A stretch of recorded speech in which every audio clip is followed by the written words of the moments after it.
ब्रह्म से शिव बाबा पधारे, बोलते ध्वनियों।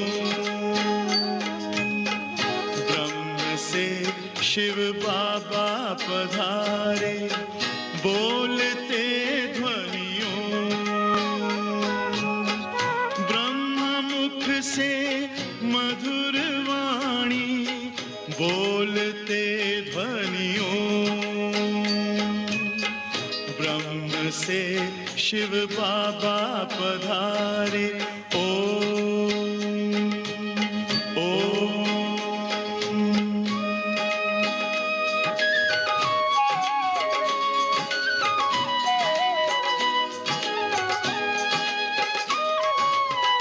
ओम की इस मधुर ध्वनि से किया परिवर्तन, शांति सिखा के बदला सभी का जीवन।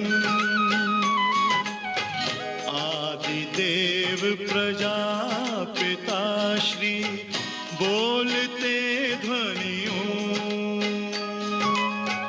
ब्रह्म मुख से मधुर वाणी, बोलते ध्वनियों। से शिव बाबा पधारे, ओम ओम।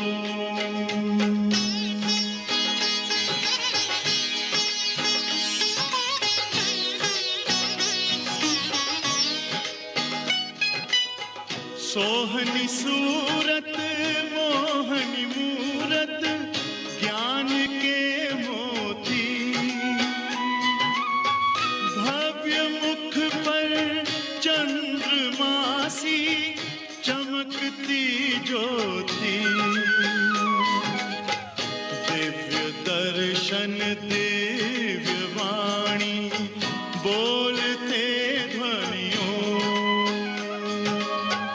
ब्रह्म मुख से मधुर वाणी, बोलते ध्वनियों। शिव बाबा पधारे, ओम ओम।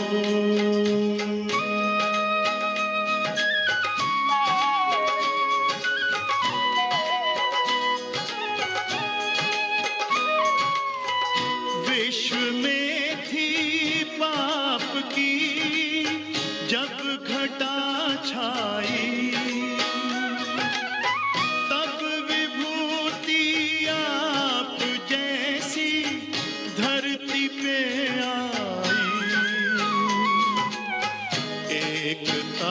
में बंध के सारे, बोलते ध्वनियों। ब्रह्म मुख से मधुर वाणी, बोलते ध्वनियों। ब्रह्म से शिव बाबा पधारे, बोलते ध्वनियों। ब्रह्म मुख से मधुर वाणी, बोलते ध्वनियों। ब्रह्म से शिव बाबा पधारे, ओम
शांति।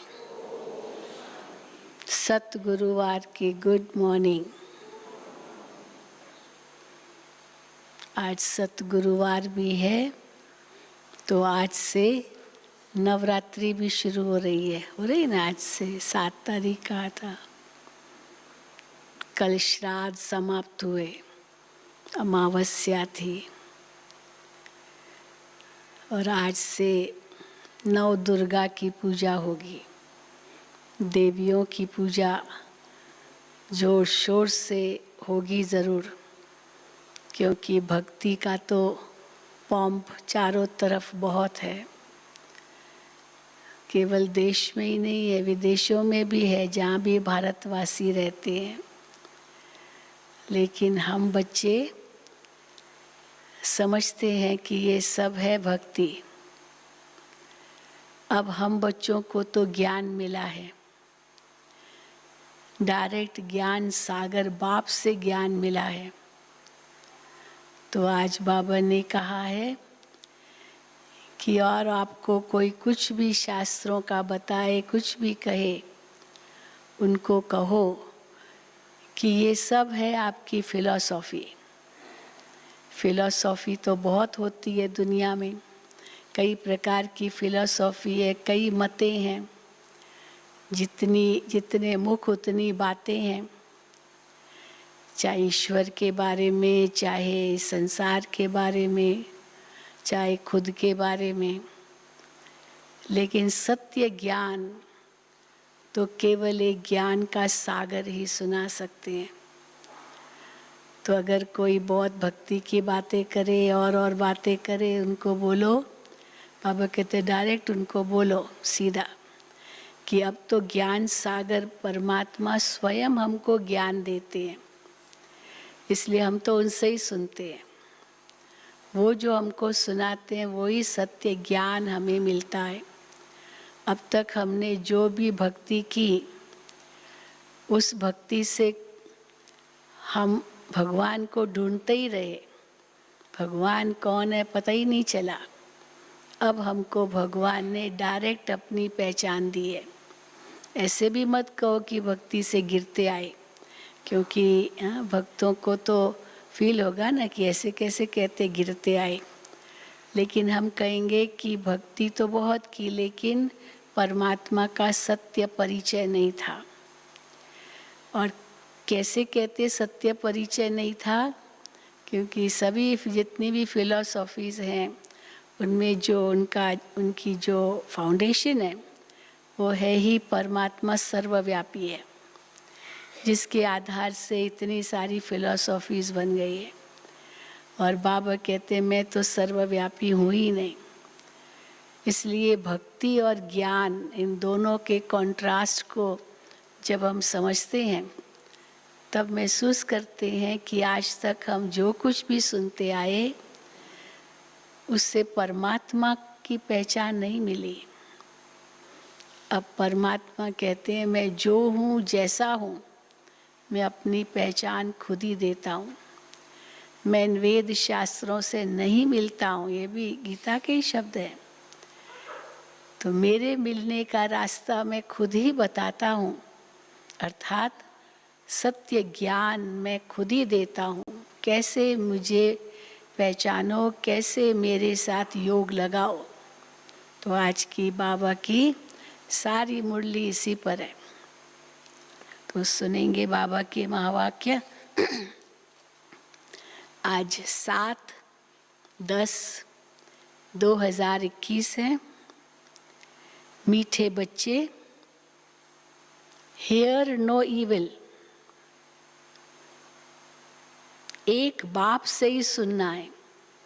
अब तक जो कुछ भी सुनते आए हो, अब उनको मत सुनो, एक बाप से ही सुनना है।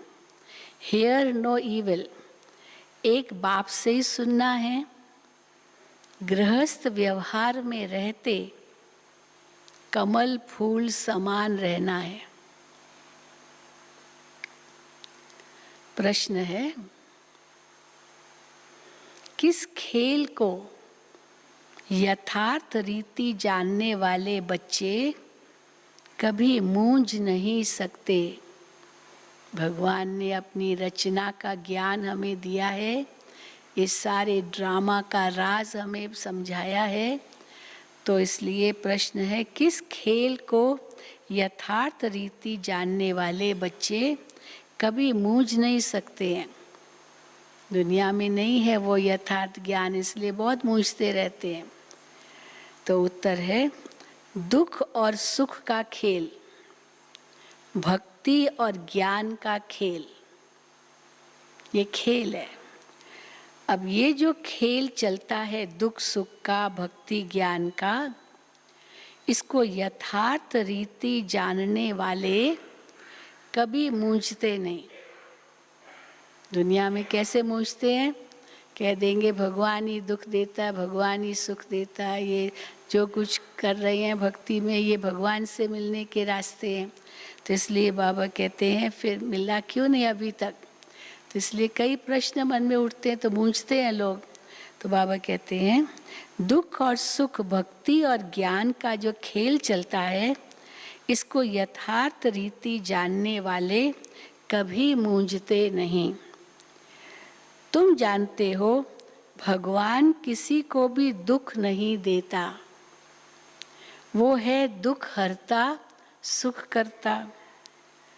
जब सभी दुखी हो जाते हैं तब दुखों से लिबरेट करने के लिए वो आते हैं।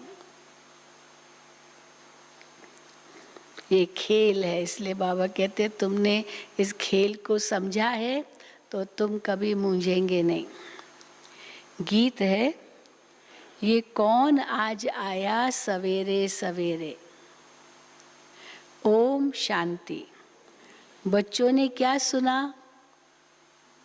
भक्ति का गीत। भक्ति को अंग्रेजी में फिलॉसफी भी कहते हैं। कई मतें हैं ना भक्ति के अंदर, कई मतें के होने के कारण बहुत मूंझ गए हैं। भक्ति को अंग्रेजी में फिलॉसफी कहते हैं। टाइटल भी मिलते हैं डॉक्टर ऑफ फिलॉसफी। अब फिलॉसफी माना अनेक मतें, भक्ति की मतें हैं, तो छोटे बड़े मनुष्य सब जानते हैं। कोई से भी पूछो ईश्वर कहाँ रहते हैं तो कह देंगे वो तो सर्वव्यापी है। अब ये भी फिलॉसफी हुई ना कि सर्वव्यापी है। दर्शन, अनेक प्रकार के दर्शन है, जिसने जैसी भावना रखी वैसा उसको अनुभव हुआ तो एक दर्शन बन गया। ये भी फिलॉसफी हुई ना। अब शास्त्रों की कोई भी बात बाप नहीं सुनाते, कोई भी भगत को ज्ञान सागर नहीं कहेंगे, इसलिए वो जो सुनाते हैं वो फिलॉसफी है। ज्ञान तो केवल एक ज्ञान सागर ही सुनाते हैं। उनको तो न, बाबा कहते हैं कोई भी भगत को ज्ञान सागर नहीं कहेंगे, न उनमें ज्ञान है, न ज्ञान सागर के बच्चे हैं। कई तो अपने आप को भगवान के बच्चे हैं यही नहीं मानते, अंश कह देंगे भगवान के अंश है। अंश माना क्या? बच्चे हैं तो कहेंगे नहीं नहीं अंश है, तो अभी उसी रूप से फिर बहस करना शुरू कर देते हैं।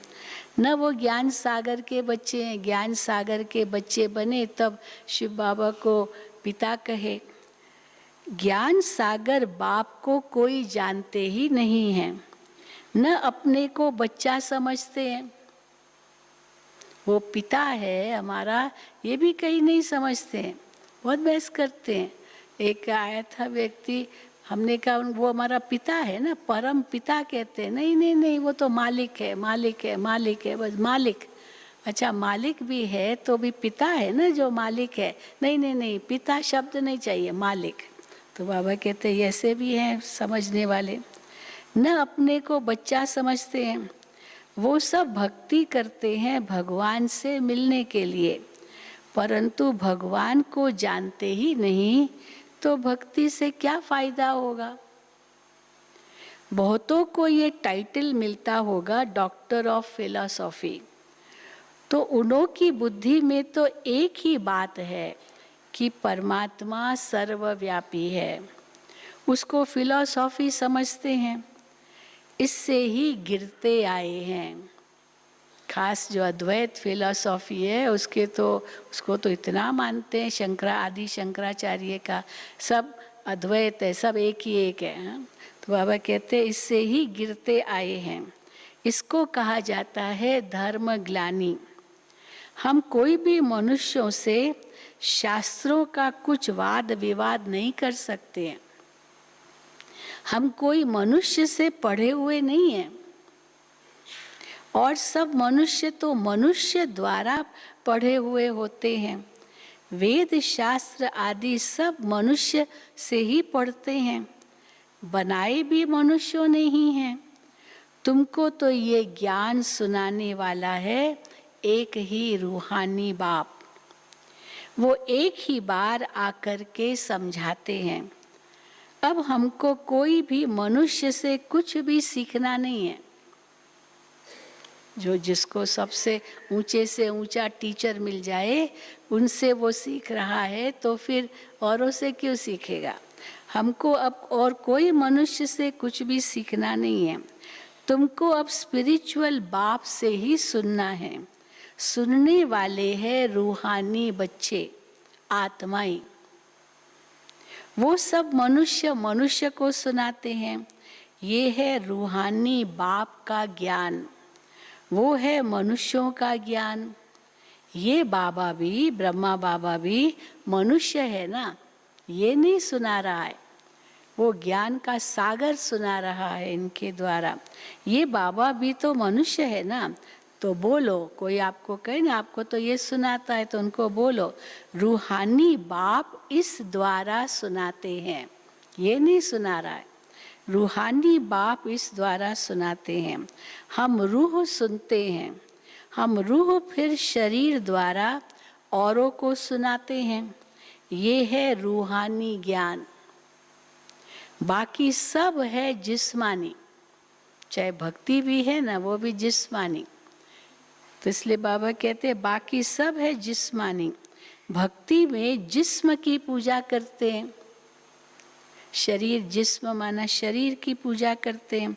तो बाप कहते हैं तुम अपने को मनुष्य या भगत न समझो। तो क्या समझो, ना हम भगत है ना हम मनुष्य है, माना आत्मा समझो। अपने को आत्मा समझ मुझ बाप को याद करो। तुम आत्माएं भाई भाई हो। गाया भी हुआ है आत्मा परमात्मा अलग रहे बहुकाल। तो हमको कोई भी मनुष्य से सुनना नहीं है। हम बहुत काल परमात्मा से अलग रहे हैं, सबसे जास्ती समय अलग रहे हैं, 5000 साल। अभी हम बाप से सबसे पहले मिले हैं, हमको तो उनसे ही सुनना है। अब वो शिव बाबा दलाल के रूप में आया हुआ है, हमें ज्ञान दे रहा है। तो बाबा कहते तो आत्मा परमात्मा अलग रहे बहुकाल। तो हमको कोई भी मनुष्य से नहीं सुनना है। कोई सवाल पूछे आपको शास्त्रों का, तो उनको कहो हमारा कोई शास्त्रों का ज्ञान नहीं है। सीधा कहो हमारा कोई शास्त्रों का ज्ञान नहीं है, हमारा तो डायरेक्ट परमात्मा का ज्ञान है। वो भगवान वाच हमको देते हैं। तो हमारा कोई शास्त्रों का ज्ञान नहीं है, हम उसको फिलॉसफी कहते हैं। शास्त्रों के ज्ञान को फिलॉसफी कहते हैं, अर्थात वो भक्ति मार्ग का ज्ञान है। सदगति देने का ज्ञान तो सिर्फ एक बाप ही देते हैं। सर्व का सदगति दाता एक ही गाया हुआ है। तो तुम बच्चों को कोई से भी डिबेट नहीं करनी है, क्योंकि शास्त्रों में भी बहुत विरोधाभास है। बहुत, अभी एक शास्त्र को कोई माने, दूसरा फिर दूसरे शास्त्र को माने, फिर आपस में ही बहस करेंगे। अनेक मतें हैं ना, तो इसलिए सीधा ही कहो कि हम, बाबा कहते हैं डिबेट कोई से नहीं करनी है, क्योंकि हमको तो डायरेक्ट ज्ञान का सागर हमें ज्ञान देते हैं। बाप कहते हैं ज्ञान की अथॉरिटी, ज्ञान सागर मैं ही हूँ। स्वयं भगवान कहते हैं मैं तुमको कोई शास्त्र आदि नहीं सुनाता हूँ, हमारा ये है रूहानी ज्ञान। बाकी सब है जिस्मानी ज्ञान, सब शास्त्रों की फिलॉसफी जो भी है सब जिस्मानी ज्ञान। वो सत्संग आदि सब भक्ति मार्ग के लिए है। जितने भी सत्संग होते हैं वो सब भक्ति मार्ग के लिए है। ये रूहानी बाप बैठ रूहों को समझाते हैं। इसलिए अभी ये मुश्किल लगता है ना समझना कि हम रूहानी बच्चे हैं, हम रूह है, हम आत्मा है, हम परमात्मा से सुन रहे हैं, क्योंकि दोनों तो दिखाई नहीं देते, शरीर ही दिखाई देता है। इसलिए बाबा कहते हैं ये रूहानी बाप बैठ रूहों को समझाते हैं। इसलिए देही अभिमानी बनने में बच्चों को मेहनत लगती है। रूह समझ करके रूहानी बाप से ये ज्ञान सुनो, उसमें मेहनत लगती है, क्योंकि दोनों दिखाई तो देते नहीं। तो इसलिए देही अभिमानी बनने में बच्चों को मेहनत लगती है। हम आत्माएं बाप से वर्षा लेती है। बाप के बच्चे, अगर हम शिव बाबा के बच्चे हैं, तो अगर कोई बच्चा हो अपने पिता का, तो बाप के बच्चे जरूर बाप की ही गद्दी के वारिस होंगे। जो बाप का है वो बच्चे का है, तो बाप के बच्चे जरूर बाप की ही गद्दी के वारिस होंगे ना। अब लक्ष्मी नारायण भी देहधारी है। देखो बाबा क्या राज समझाते हैं। लक्ष्मी नारायण भी देहधारी हैं। उनके बच्चे जिस्मानी बाप से वर्षा पाते हैं। लक्ष्मी नारायण द फर्स्ट, वो अपने बच्चे को फिर स्वयंवर हुआ तो वो दोनों को माता पिता लक्ष्मी नारायण वारिस बनाएंगे, उनको गद्दी नशीन करेंगे। तो ऐसे ही दिखाई देगा कि लक्ष्मी नारायण ने अपने बच्चे को वारिस बनाया और उनको गद्दी दी। लक्ष्मी नारायण भी देहधारी है। उनके बच्चे जिस्मानी बाप से वर्षा पाते हैं। देखने में तो ऐसे ही आएगा ना कि बच्चे को बाप ने वर्षा दिया, गद्दी दी, राजाई दी। लेकिन फिर बाबा ये भी कहते हैं कि वो भले दिखाई वो देता है कि बाप ने बच्चे को वर्षा दिया, लेकिन वो जो वारिस बना, वो जो उनको गद्दी मिली, वो केवल उस बाप से नहीं मिली। ये तो इस समय के पुरुषार्थ अनुसार वो गद्दी लेता है, पर देखने में यही आता है कि बाप ने बच्चे को गद्दी दी। तो उनके बच्चे जिस्मानी बाप से वर्षा पाते हैं। अब ये बात ही न्यारी है, वो ये बात ही न्यारी है। कैसे? जिस सतयुग में भी जिस्मानी बात हो जाती है। अब यहाँ जो हमको वर्षा मिलता है वो जिस्मानी की तो बात ही नहीं है, ये रूहानी है। तो रूहानी माना जो बाप का है वो बच्चे का है, ये रूहानी बात है। जो बाबा ज्ञान का सागर है, हमको भी मास्टर बनाते हैं, तो इसमें भी हम वारिस बनते हैं। हर बात में हम वारिस बनते हैं बाबा के। सतयुग में भी जिस्मानी बात हो जाती है। वहाँ ये नहीं कहेंगे कि रूहानी बाप से वर्षा मिलता है। दे अभिमान को अब तुमको तोड़ना है। हाँ, यहाँ बाबा कहेंगे, वहाँ तो ऐसी बात ही नहीं है। दे अभिमान को तोड़ना है। हम आत्मा हैं और बाप को याद करना है। यही भारत का प्राचीन योग गाया हुआ है। याद अक्षर ये हिंदी का है और योग अक्षर ये संस्कृत है। युज शब्द से निकला है योग। संस्कृत का युज शब्द से योग शब्द आया है। युज माना जोड़ना, तो योग माना जोड़ना। तो और वैसे हिंदी में कहेंगे याद, मन से जोड़ना। तो बाबा कहते हैं,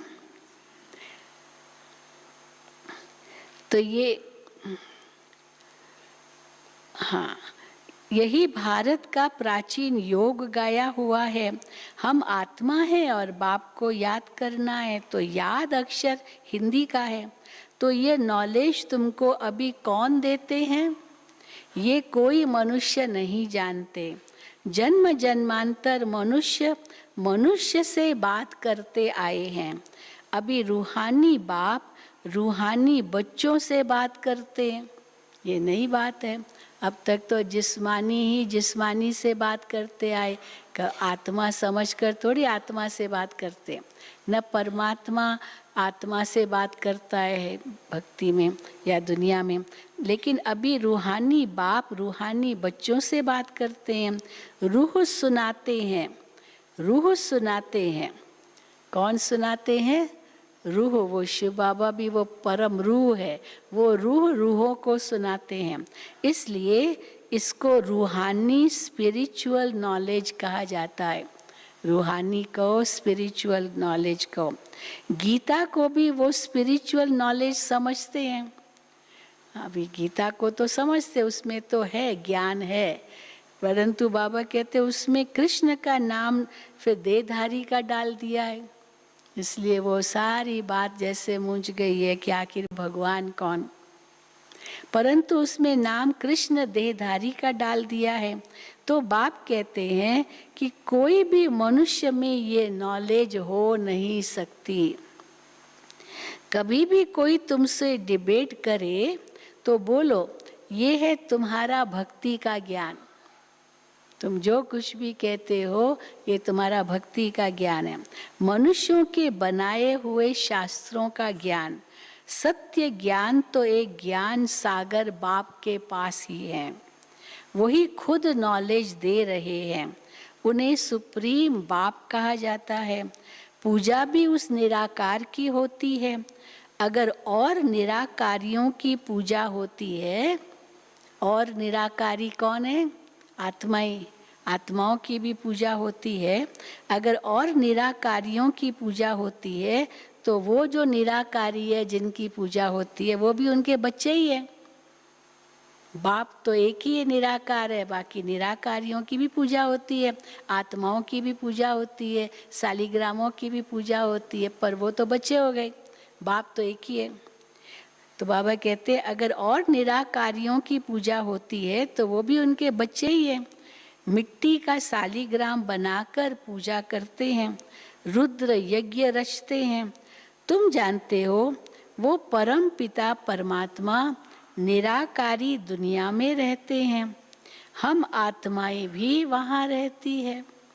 वो ज्ञान का सागर आकर ज्ञान सुनाए सबकी सदगति कर देते हैं। बाकी और किसी के लिए भी नहीं कह सकते हैं, वो ज्ञान का सागर आकर सबकी सदगति करते हैं। पर एक शिव बाबा के लिए कह सकते हैं, वो ज्ञान का सागर आकर ज्ञान सुनाए सबकी सदगति कर देते हैं। वो है परे ते परे रहने वाला परम पिता परमात्मा। सभी आत्माएं ब्रदर्स को पाठ मिला हुआ है, जो फिर अब वो पाठ कैसे बजाते हैं? जो फिर शरीर धारण कर भाई बहन बनते हैं। आत्मा सब एक बाप के बच्चे हैं। आत्मा जब शरीर धारण करती है तो क्या होता है? आत्मा क्या अनुभव करती है? आत्मा जब शरीर धारण करती है तो स्वर्ग में सुख पाती है और नरक में दुख पाती है। अब ये क्यों होता है? ये क्यों होता है? स्वर्ग में सुख और नरक में दुख, या सुख और दुख, ये सुख और दुख क्यों होता है? बाबा कहते हैं, समझाया जाता है, ये है ज्ञान और भक्ति, ये खेल है। सुख और दुख का खेल है, ज्ञान भक्ति का खेल है। वो है दिन और वो है रात, तो ये खेल है, रात और दिन का खेल। कोई कहे दुख क्यों होता है, सुख ही सुख हो, तो ये तो हो ही नहीं सकता है कि दिन ही दिन हो रात हो ही नहीं, या दुख ही दुख हो सुख हो ही नहीं। इसलिए केवल रात ही रात हो दिन हो ही नहीं, ये तो हो ही नहीं सकता। इसलिए खेल माना दोनों बातें चाहिए, हार भी चाहिए जीत भी चाहिए, खुशी भी चाहिए गम भी चाहिए, लेकिन साथ साथ नहीं होता है। ऐसे नहीं एक ही साथ हो, उसी समय दिन हो उसी समय रात हो, नहीं। इसलिए बाबा कहते ये खेल है। समझाया जाता है ज्ञान और भक्ति, वो है दिन वो है रात। ज्ञान से सुख, भक्ति से दुख, ये खेल बना हुआ है। ऐसे नहीं कि दुख सुख सब भगवान ही रचते हैं। दुख सुख सब भगवान ही रचते हैं। कई कहते हैं, बहुत बहस करते हैं, ये माया अगर आप विकार कहते हो, ये भी तो भगवान नहीं रचा है ना, विकारों को भी भगवान नहीं रचा है। अब विकारों को भगवान ने रचा, ऐसे कैसे कहेंगे? विकार माना विकृति, विकार माना कमजोरी। अब कोई मकान मालिक है, वो मकान तो बनाएगा तो अच्छा बनाएगा ना, लेकिन धीरे धीरे धीरे धीरे वो मकान तो कमज़ोर हो ही जाएगा। ये प्रकृति का नियम है कि हर चीज़ सतो रजो तमो से गुजरती है। तो जब रजो आया, ये थोड़ी कहेंगे भगवान ने रजो बनाया, भगवान ने तमो बनाया, वो अपने आप होता है, ये उसका नियम है। भगवान तो सतो ही बनाएगा। तो बाबा कहते हैं ये खेल बना हुआ है, ऐसे नहीं कि दुख सुख सब भगवान ही रचते हैं। भगवान को बुलाते ही तब है जब दुखी होते। अब बुलाते ही तब है जब दुखी होते, तो फिर दोनों वो कैसे देगा? दुख भी वही देगा। फिर बुलाते क्यों है? उसी ने तो दिया है दुख। तो बाबा कहते हैं भगवान को बुलाते ही तब है जब दुखी होते हैं। समझते हैं वो सुख देने वाला है, तो सुख देने वाले को बुलाएंगे जब दुख होता है। वो सुख देने वाला है, ये समझते हैं। फिर जब सुख का समय पूरा होता है, फिर रावण 5 विकारों के कारण दुख शुरू होता है। यही खेल है, इसी कोई खेल कहेंगे। जिसे यथार्थ रीति समझना है, इसे ही रूहानी ज्ञान कहा जाता है। इस खेल को समझना यही रूहानी ज्ञान है। बाकी तो सब है जिस्मानी ज्ञान, वो हम सुनना नहीं चाहते। आप जो सुनाओगे, इस शास्त्र में ये लिखा, उस शास्त्र में ये लिखा, बाबा कहते हैं वो हम उनको कहो, ये हम नहीं सुनना चाहते। हमको तो डायरेक्ट ज्ञान सागर हमें सत्य ज्ञान दे रहा है, बाकी सब है फिलॉसफी। तो बाकी है सब जिस्मानी ज्ञान, वो हम सुनना नहीं चाहते। हमको हुक्म मिला हुआ है, भगवान ने हमको हुक्म किया है। क्या हुक्म किया है? सिर्फ मुझ निराकार बाप से ही सुनो, मैं जो कहता हूँ केवल वही सुनो। गीता में भी आता है, क्योंकि अर्जुन तो बहुत बड़ा फिलोसोफर था, भू भक्ति वाला था, बहुत उसने शास्त्र पढ़े थे, तो भूसा बहुत भरा हुआ था। तो इसलिए भगवान ने कहा ऐसा भूलो, मैं जो सुनाता हूँ वही तुम सुनो। जब तक वो सब भूलेंगे नहीं और केवल मैं जो सुनाता हूँ वो सुनो, वो नहीं सुनेंगे, तब तक समझेंगे नहीं क्या भगवान कहते हैं। तो हमको हुक्म मिला हुआ है, सिर्फ मुझ निराकार बाप से ही सुनो। बाप कहते हैं हियर नो इविल, हम एक भगवान से ही सुनते हैं। तुम मनुष्यों से सुनते हो, उनको कहो। वो अगर बहुत डिबेट करे तो उनको कहो तुम तो मनुष्यों से सुनते हो, हम तो केवल एक भगवान से सुनते हैं। तो रात दिन का फर्क हो गया, मनुष्यों से सुनना और स्वयं भगवान से सुनना, रात दिन का फर्क है। बड़े बड़े विद्वान शास्त्र आदि पढ़ते हैं, अब वो तो हमने बहुत पढ़े हैं। जो आपसे डिबेट करे, आर्ग्यू करे, बहस करे, उनको कहो वो तो हमने बहुत पढ़े हैं। अब भगवान कहते हैं तुमने गुरु बहुत किए हैं, अब उनको छोड़ो। भगवान ने कहा सब छोड़ो, देश है दे के सब धर्मों को छोड़ो, सबको भूलो, केवल मुझे याद करो। तो ये भगवान ही कह रहे हैं। तो अब भगवान कहते तुमने गुरु बहुत किए हैं, अब उनको छोड़ो, मैं जो सुनाता हूँ वो सुनो। भगवान है ही निराकार, उनका नाम है शिव, ये भगवान ने हमें बताया है। वो निराकार है, उनका नाम है शिव। अभी हम उनसे सुन रहे हैं, इसलिए किसी से भी बाबा कहते बहस करने की ज़रूरत नहीं है, हम उनसे सुन रहे हैं। बाप खुद अपना परिचय और अपनी रचना के आदि मध्य अंत का परिचय देते हैं। फिर हम आपसे शास्त्रों आदि की बातें सुने ही क्यों? सीधा ही उनको कहो। हाँ, बाबा कहते बहस कभी नहीं किससे करना चाहिए। फिर हम आपसे शास्त्र आदि की बातें सुने ही क्यों? हम आपको रूहानी नॉलेज सुनाते हैं। सुनना हो तो सुनो, अब नहीं सुनना है तो जाओ अपने रास्ते, मना थोड़ी है, हम और किसी को रोकते थोड़ी है। लेकिन बाबा कहते बहस किसी से मत करना, सुनना हो तो सुनो। अब इसमें मूंझने की तो कोई बात ही नहीं है, इतना स्पष्ट ज्ञान भगवान हमें देते हैं। सारी दुनिया है एक तरफ और तुम कितने थोड़े हो दूसरे तरफ, परमात्मा के तरफ। बाप अब कहते हैं मुझे याद करो तो तुम्हारे ऊपर जो पापों का बोझा है वो उतर जाएगा और तुम पवित्र बन जाएंगे। जो पवित्र बनेंगे वही पवित्र दुनिया का मालिक बनेंगे। अभी पुरानी दुनिया बदलनी है, कलयुग के बाद सतयुग आना है। सतयुग है पावन दुनिया, कलयुग में ही मुझे बुलाते हैं कि आकर पावन दुनिया बनाओ। सो मैं अब आया हूँ पावन दुनिया बनाने। माम एकम याद करो, अब दुनिया बदल रही है। ये भूलना नहीं चाहिए, दुनिया बदल रही है। पर दुनिया के बदलने से पहले हमको बदलना है। हम बदल कर दुनिया को बदल के दिखाएंगे ना। हम नहीं बदलेंगे तो दुनिया कैसे बदलेगी। तो इसीलिए अब दुनिया बदल रही है। वो तो अपने समय पर बाबा कहते बदलेगी, लेकिन हम अगर नहीं बदलेंगे तो समय हमें बदलेगा। कई बार बाबा ये भी कहते हैं आखिर बदलना पड़ेगा। तो बाबा कहते हैं अब दुनिया बदल रही है, ये अंतिम जन्म है। इस पुरानी दुनिया में आसुरी राज्य खलास हो, राम राज्य स्थापन हो रहा है। इसलिए अब अंतिम जन्म ग्रस्त व्यवहार में रहते कमल फूल समान पवित्र बनो। सीधी बात बाबा कहते हैं, अंतिम जन्म ग्रस्त व्यवहार में रहते कमल फूल समान पवित्र बनो। ये विषय सागर है ना, विषय सागर में सब विषय वासनाओं में गोते खा रहे हैं। कमल फूल तो पानी के ऊपर रहता है, वो गंदगी का असर कमल फूल पर नहीं रहता। कमल फूल तो पानी के ऊपर रहता है।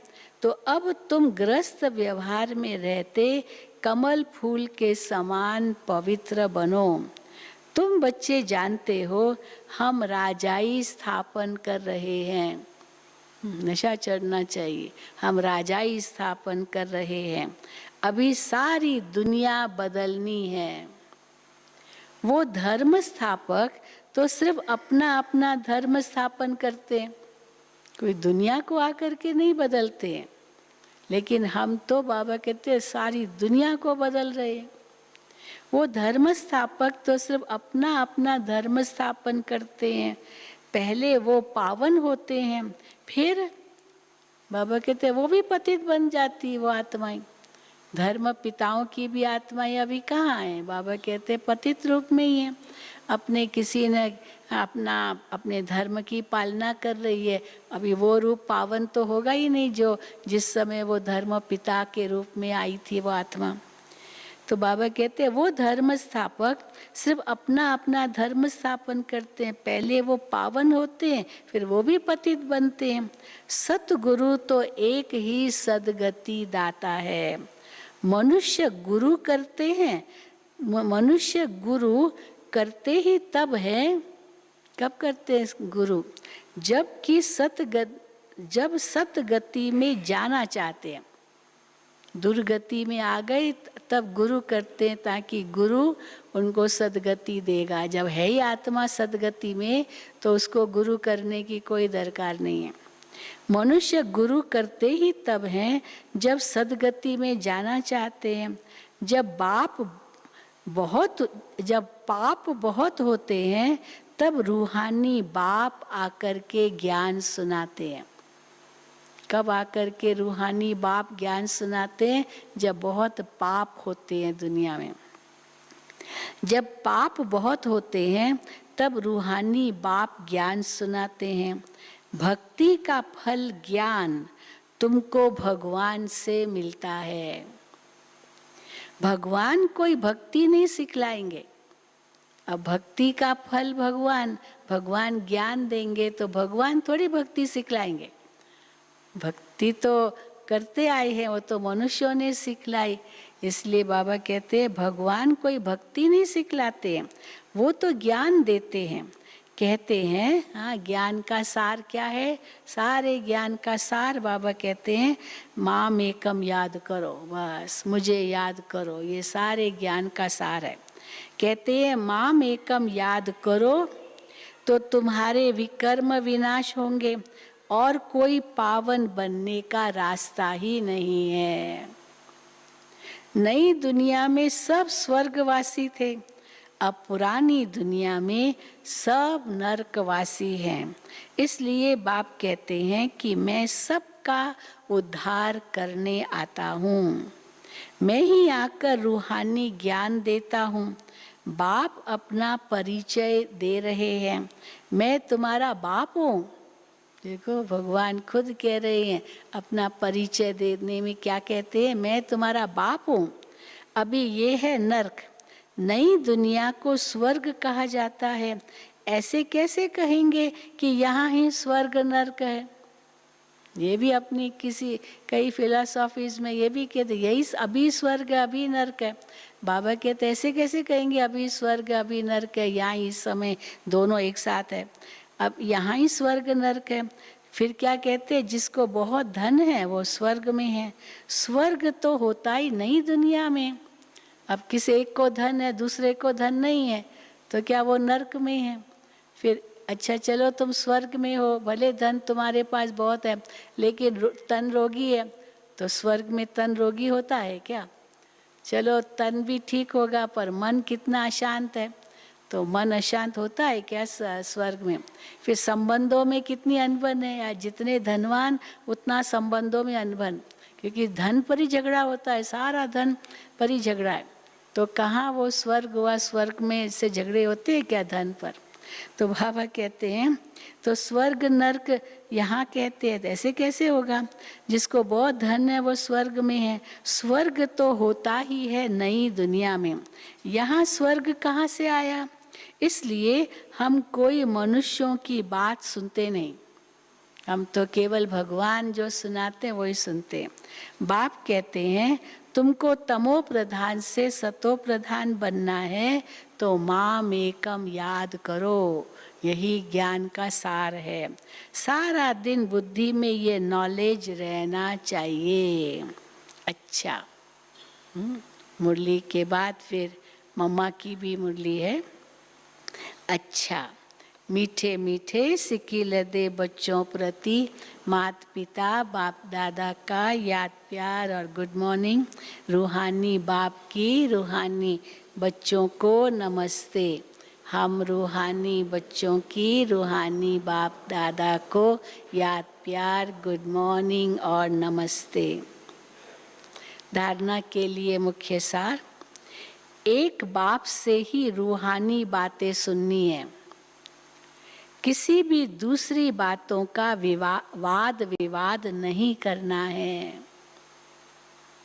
एक बाप से ही रूहानी बातें सुननी है, किसी से दूसरी बातों का वाद विवाद नहीं करना है। दूसरा, देही अभिमानी बनने की मेहनत करनी है।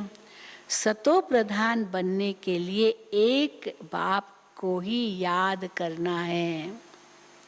सतो देही अभिमानी बनने की मेहनत करनी है, सतो प्रधान बनने के लिए एक बाप की याद में रहना है।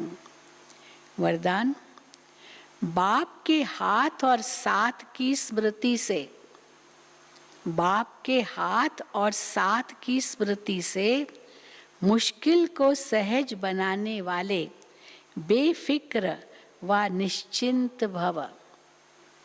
बाप के हाथ और साथ की स्मृति से मुश्किल को सहज बनाने वाले बेफिक्र व निश्चिंत भव। जैसे किसी बड़े के हाथ में हाथ होता है तो स्थिति बेफिक्र व निश्चिंत रहती है ना। बाप के हाथ में बच्चे का हाथ है तो बच्चा कितना बेफिक्र होता है।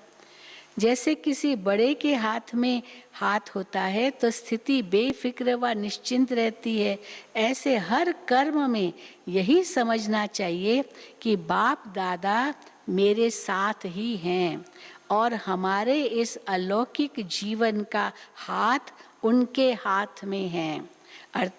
अर्थात हमारा जीवन का हाथ उनके हाथ में है, अर्थात जीवन उनके हवाले हैं। तो जिम्मेवारी भी उनकी हो जाती है। सभी बोझ बाप के ऊपर रख अपने को हल्का कर दो। बोझ उतारने व मुश्किल को सहज करने का साधन ही है बाप का हाथ और साथ। स्लोगन, पुरुषार्थ में सच्चाई हो तो बाप दादा की एक्स्ट्रा मदद का अनुभव करेंगे। पुरुषार्थ में सच्चाई हो तो बाप दादा की एक्स्ट्रा मदद का अनुभव करेंगे। अभी हम मम्मा की मुरली सुनेंगे, 2 मुरलियाँ छोटी छोटी। मातेश्वरी जी के अनमोल महावाक्य। पहला हेडिंग है, ज्ञान, योग और दैवी गुणों की धारणा जीवन का आधार है। ज्ञान, योग और दैवी गुणों की धारणा जीवन का आधार है। ये तो अपने को निश्चय है कि परम पिता परमात्मा द्वारा हमें नॉलेज मिल रही है। इस नॉलेज में मुख्य 3 पॉइंट्स है जिसके लिए अपने को पूरा पुरुषार्थ करने का ध्यान रखना है। इसमें पहले है योग अथवा ईश्वरीय निरंतर याद, जिससे विकर्मों का विनाश होता है। दूसरा है ज्ञान, माना इस सारे ब्रह्मांड सृष्टि के आदि मध्य अंत कैसे होती है। हाँ, जब ये नॉलेज हो तब ही इस लाइफ में प्रैक्टिकल चेंज आ सकती है और हम भविष्य प्रारब्ध अच्छी बना सकते हैं। तो पहले था योग, फिर ज्ञान। अब तीसरी पॉइंट है क्वालिफिकेशंस, माना धारणा। तो हमको सर्वगुण संपन्न 16 कला संपूर्ण अवश्य बनना है, तभी देवता बन सकते हैं। तो अपने आप को चलते फिरते खाते पीते इन तीनों पॉइंट्स पर ध्यान देना जरूरी है।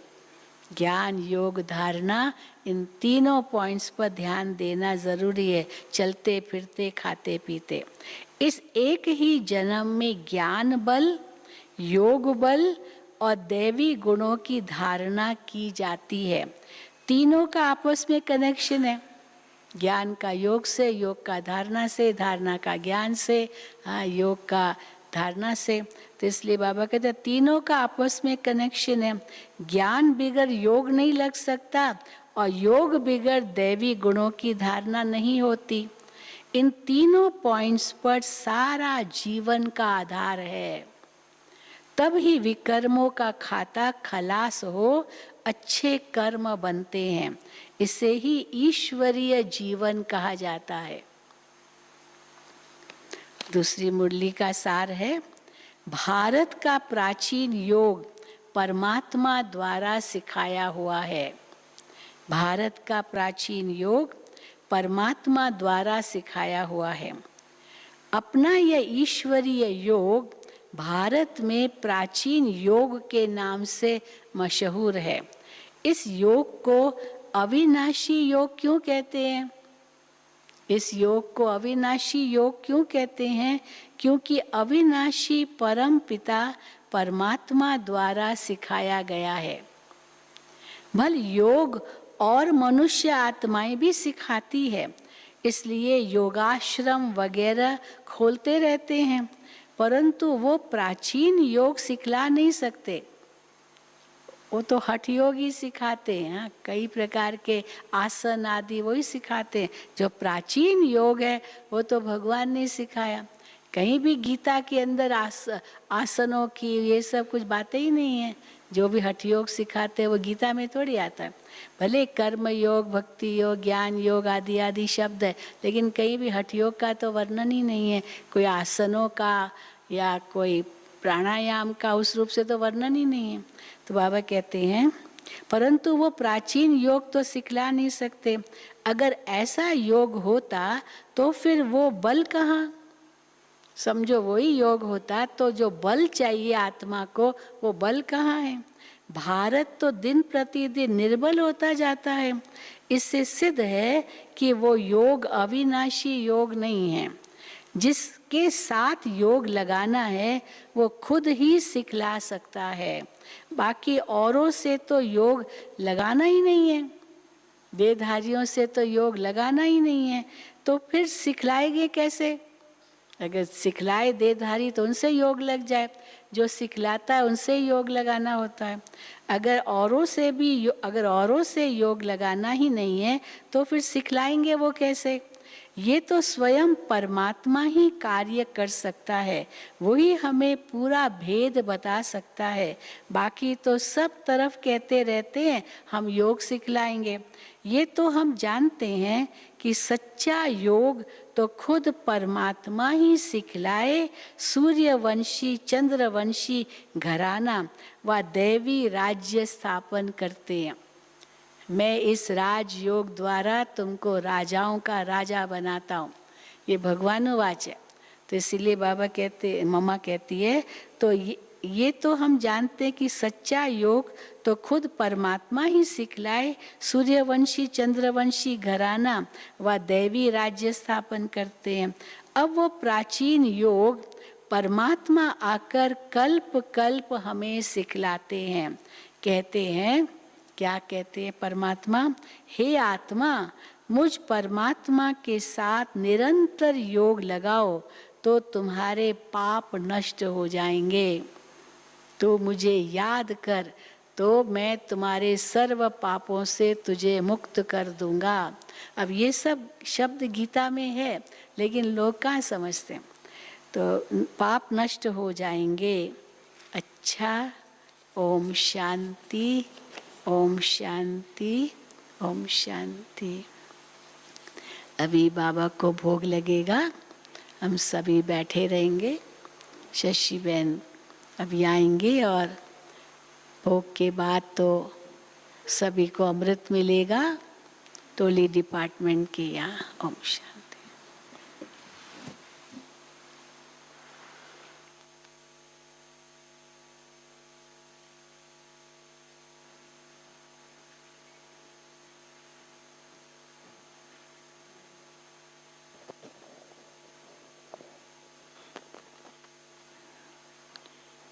ओम शांति। आज सतगुरुवार है। हम सब मिल कर के प्यारे बाबा के पास जाएंगे और बाबा को भोग स्वीकार कराएंगे और बाबा जो सुनाएंगे वो सुनेंगे। उसके बाद सभी को अमृत टोली डिपार्टमेंट के पास ही मिलता है। वैसे जानकारी है, फिर भी बता रहे हैं कि सभी को अमृत टोली डिपार्टमेंट के पास ही मिलता है। और अभी हम सब मिल कर के वतन में बाबा के पास जाएंगे। ओम शांति।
बाबा के सच्ची लगन से, बन जा बाबा के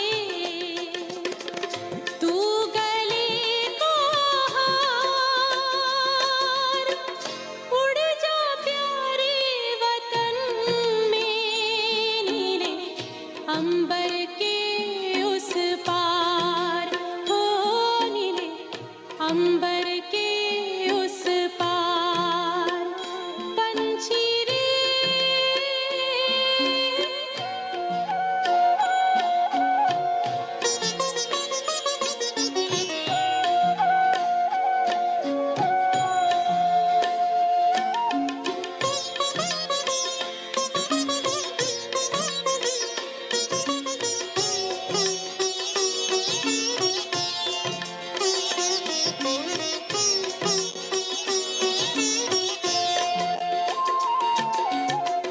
ओ बाबा तुम मात पिता हो, तुम ही हो जग के तारनहार।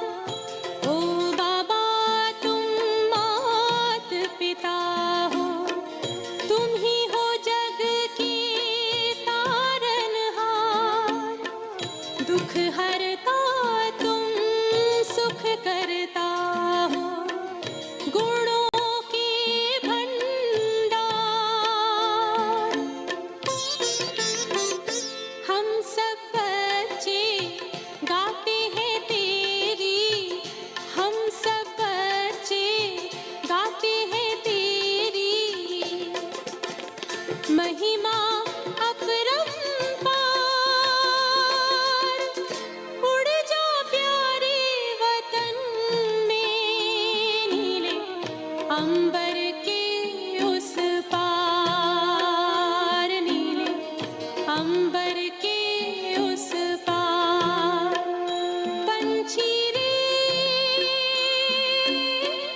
उड़ जा प्यारे वतन में, नीले अंबर के उस पार, नीले अंबर के उस पार, हो नीले अंबर के उस पार, नीले।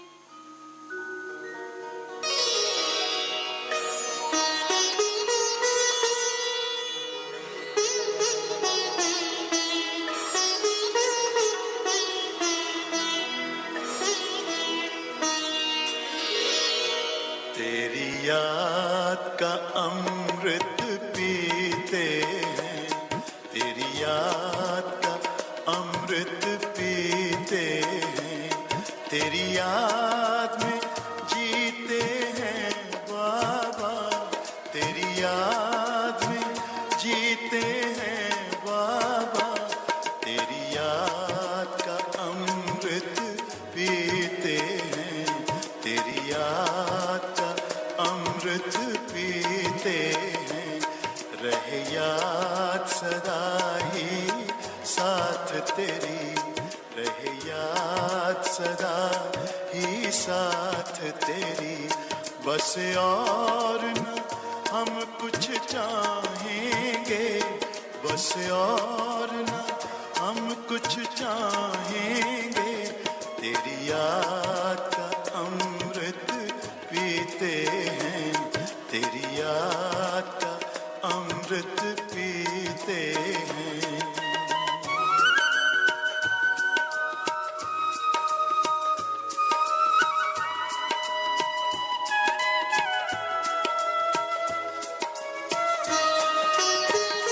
जो पल बीते तेरी यादों में, जो पल बीते तेरी यादों में, वो पल अविनाशी होते हैं, वो पल अविनाशी होते हैं।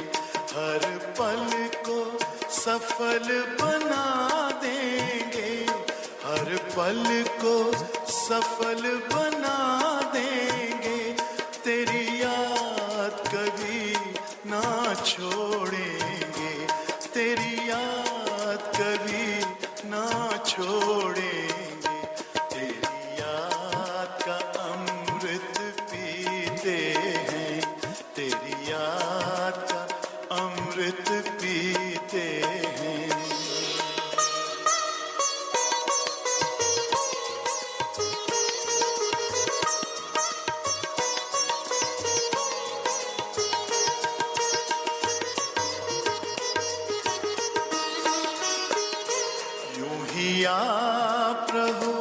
संग संग बाबा यूं ही आप रहो, संग संग बाबा इस दुनिया के सुख पाने क्या, इस दुनिया के सुख पाने क्या, लहराते रहे तेरी यादों में, लहराते रहे तेरी यादों में, उन यादों में खो जाएंगे, उन यादों में खो जाएंगे।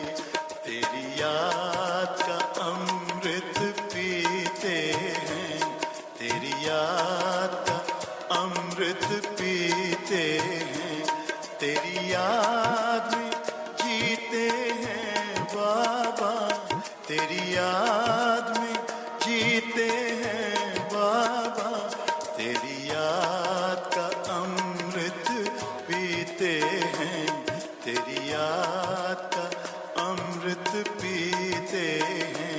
रहे याद सदा ही साथ तेरी, रहे याद सदा ही साथ तेरी।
शांति, ओम शांति। आज आप सबकी याद लेके जैसे ही मैं वतन में पहुंच,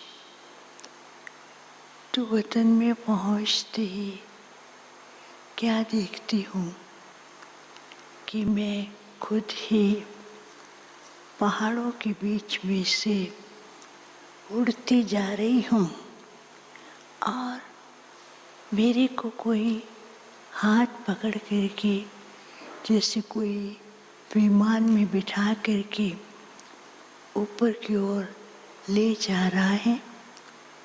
और बहुत ऊंचाई पर पहुंचने के बाद मैं चारों ही तरफ देखती हूँ कि बहुत सुंदर सुंदर पंडाल बने हुए थे और उन पंडाल्स के अंदर अनेक प्रकार की देवियों की बहुत सुंदर सजावट थी और भक्तों की लाइन लगी हुई थी।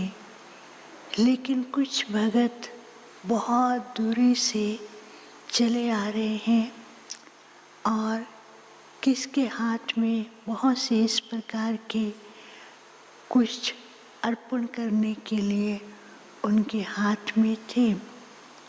जैसे जैसे वो नज़दीक आते थे तो इतने मगन हो रहे थे, उनको कोई भी प्रकार की सुध-बुध दिखाई नहीं दे रही थी।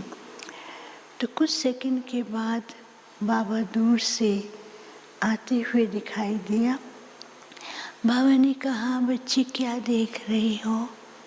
मैंने कहा, बाबा ये तो बहुत सुंदर दृश्य लग रहा है कि भगत अपने इष्ट के दर्शन और मनोकामना पूर्ण करने और कुछ अर्पण करने के लिए यहाँ पहुँचे हैं। कितनी मेहनत से। तो बाबा मुस्कुराने लगे। बाबा ने कहा, इष्ट तुम बच्चे, और तुम्हारे ही दर्शन और तुम्हारे ऊपर ही कुछ अर्पण करने के लिए अभी लोग तैयार बैठे हैं।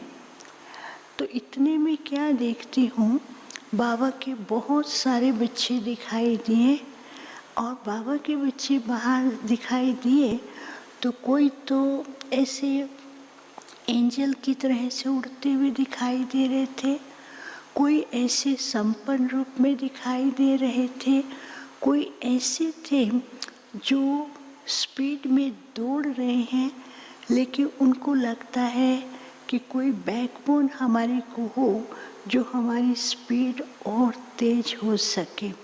तो ऐसे ये दृश्य जैसे देख रहे थे, तो बाबा ने कहा, देखा कि भगत और बच्चों में क्या अंतर है। कई बच्चे हैं जो अभी भी अपने एंजेलिक स्टेज में स्थित होकर के विश्व के अंदर अपने भक्तों को साक्षात्कार करा रहे हैं, और कई बच्चे हैं अपने वास्तविक स्वरूप के टिकने का अभ्यास कर रहे हैं, और कई बच्चे अभी भी हैं जो पुरुषार्थ करके दौड़ करके उड़ने का अभ्यास कर रहे हैं। तो बाबा ने कहा, अभी समय अनुसार आपके भगत आपको ढूंढ रहे हैं, अपने इष्ट का दर्शन करने के लिए कितनी मेहनत कर रहे हैं, त्याग कर रहे हैं। तो बाबा ने कहा कि अभी समय ऐसे आ रहा है, इष्ट को अपना संपन्न स्वरूप प्रत्यक्ष करना है। तो बाबा बता रहे थे कि उस संपन्न स्वरूप को प्रत्यक्ष करने के लिए बच्चों को एक तो अपने स्वमान की सीट पर स्थित रहना है, दूसरा बाप ने जिस स्थिति पर बच्चों को ऊंचा उठाया है, तो अपनी ऊंची स्टेज से कभी भी नीचे न आए, क्योंकि इष्ट जो हैं वो सदा ऊपर की ओर रहते हैं, न्यारे और प्यारे होते हैं, और उनके मन में सबके प्रति रहम, दया और देने की भावना होती है। तो बाबा ने कहा, अभी समय अनुसार बच्चों को कई प्रकार की बातों में उलझना नहीं है। हर बात में साक्षी होकर के, न्यारे और प्यारे होकर के अपनी ऊंची स्टेज को बनाए रखें, क्योंकि इष्ट के दर्शन के साथ साथ भगत भी अभी अपने आप को अर्पण करने के लिए खड़े हैं। तो बाबा ने कहा, भक्तों का अर्पण होना में से बाप के सामने झुकना है, बाप की प्रत्यक्षता है, और उनको ये अनुभव होगा कि यही हमारा बाप है। इसी से ही इन देवियों ने, इष्ट ने प्राप्ति की है। तो बाबा बता रहे थे, बच्चों को हमेशा अभी समय अनुसार अपनी ऊंची स्टेज को बनाए रखना है। जैसे बाप बच्चों को हर समय अपने तख्त पर बिठा करके अनेक प्रकार के शक्तियों से संपन्न करते हैं, तो बाप के दिल तख्त पर बैठ करके शक्ति स्वरूप बने और इष्ट को बन करके भक्तों को साक्षात्कार कराए। दूसरा बाबा ने कहा, अपनी स्वमान की सीट पर रहे। फिर बाबा बता रहे थे, समय कैसे भी दृश्य दिखाएगा। अभी समय ऐसे ऐसे दृश्य दिखाने वाला है। एक तरफ भगत प्राप्ति के लिए लाइन में खड़े होंगे, दूसरी तरफ कई प्रकार की उलझने, समस्याएं, परिस्थितियां होंगी, और तीसरी तरफ भविष्य दुनिया के नज़ारे भी दिखाई देंगे। और चौथी तरफ बच्चों को अपने पुरुषार्थ का स्वरूप भी दिखाई देगा। तो इसलिए बच्चों को साक्षी होकर के हर स्थिति का, परिस्थिति का अनुभव करते हुए उससे न्यारे और प्यारे होकर के चलना है, क्योंकि समय बहुत तेजी से परिवर्तित हो रहा है। बाप की प्रत्यक्षता के लिए, बाप के स्नेह के लिए मनुष्य आत्माएं तरस रही हैं। तो ये कार्य किसको करना है? तुम बच्चों को ईस्ट बन के और अपने ओरिजिनल स्वरूप में टिक करके ये सबको अनुभव कराना है। फिर तो क्या हुआ, बाबा सब बच्चों को इमर्ज करके दृष्टि भी दे रहे थे, और दृष्टि के साथ साथ बाबा जैसे दृष्टि देते थे हर एक का स्वरूप सजा हुआ और इष्ट रूप ही दिखाई दे रहा था। फिर बाबा ने दिखाया, कुछ सेकंड के बाद कई बच्चे अपने सजे हुए रूप से फिर ढीले हो जाते थे। तो अपना जो सजावट का बाबा ने उनको श्रृंगार दिया हुआ था, तो वो श्रृंगार उतार के कोई इधर से उधर रख देते थे। तो बाबा उनको रियलाइज़ कराते थे कि बच्चे, संगम युग के अंदर बाप ने हर बच्चे को कितना श्रृंगारा हुआ स्वरूप बनाया है, लेकिन कई बच्चे उस स्वरूप को भूल करके इधर उधर देखते हैं, तो उनका श्रृंगार जो है ऑटोमेटिकली उतर करके वो भी बिखर जाता था। फिर बच्चे उस श्रृंगार की चीज़ों को इकट्ठा कर रहे थे। तो बाबा ने कहा, बच्चे जब अपनी स्व स्थिति में रहेंगे तो बाप ने जो बच्चों को संपन्न स्वरूप बनाने के लिए शक्तियाँ और उनके अंदर जो इस प्रकार से विशेषताएं भरी हैं, उस स्वरूप में रह कर के अपने आप को ऐसा अनुभव करेंगे कि बाप समान दाता विधाता बनकर के उन भक्तों को, उनके संकल्पों को साकार करने में वो अपना कार्य कर सकेंगे। लेकिन अभी समय है भक्तों के संकल्पों का अनुभव कराना और बाप को प्रत्यक्ष करना, क्योंकि समय तेजी से बढ़ रहा है। फिर तो बाबा को भोग स्वीकार कराया।